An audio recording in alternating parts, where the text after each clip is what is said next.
Hello, നമ്മുടെ ലാലേട്ടനല്ലേ, മോഹൻലാൽ. അദ്ദേഹത്തെ ഈ അടുത്ത ഇടയ്ക്ക് റീസെൻ്റായിട്ട് ഏറ്റവും നന്നായിട്ട് ഉപയോഗിച്ച ഒരു ഡയറക്ടർ ആരാന്ന് ചോദിച്ചാൽ നിങ്ങളുടെ മനസ്സിലേക്ക് വന്ന പേര് ആരുടെയാണ്? ഒരുപക്ഷെ തരുൺമൂർത്തി എന്ന് വരും, അല്ലെങ്കിൽ ജിത്തു ജോസഫ് ആയിരിക്കാം.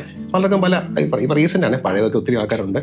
ഏറ്റവും അടുത്ത ആളെ കാര്യമാണ് ചോദിക്കുന്നത്. പക്ഷേ ഇന്നലെ വരെ അതൊക്കെ ഓക്കെ ആയിരുന്നു. പക്ഷേ ഇന്നലെ വൈകുന്നേരം ഒരു പരസ്യം ഇറങ്ങി, ഒരു സ്വർണ്ണക്കടയുടെ പരസ്യം. വിൻസ്മേര ജുവലേഴ്സ് എന്ന് പറയുന്ന സ്വർണ്ണക്കടയുടെ പരസ്യം. നമ്മുടെ തുടരും സിനിമയ്ക്കകത്തെ വില്ലൻ അഭിനയിച്ച ജോർജ് സാർ, അതായത് പ്രകാശ് വർമ്മ, നിർവാണ പ്രൊഡക്ഷൻസ്, നിർവാണ ഫിലിംസിൻ്റെ ഓണർ ആയ പ്രകാശ് വർമ്മ, അദ്ദേഹം ലാലേട്ടനെ വെച്ച് ചെയ്തൊരു പരസ്യമാണത്. സത്യം പറയാമല്ലോ, ഗംഭീരമായ പരസ്യം. ഒരു മോഹൻലാൽ എന്ന നടനെ കൈ കിട്ടിയാൽ കോടികളും 3 മണിക്കൂറൊന്നും വേണ്ട, വെറും 1 മിനിറ്റ് 49 സെക്കൻഡ് എന്തുകൊള്ള പരസ്യം. അതിനകത്തൂടെ അദ്ദേഹത്തിൻ്റെ എസൻസ് ഊറ്റിയെടുക്കാൻ കേട്ടിട്ടുണ്ടോ? അത് ഗംഭീരമായിട്ട് ചെയ്തൊരു പരസ്യം.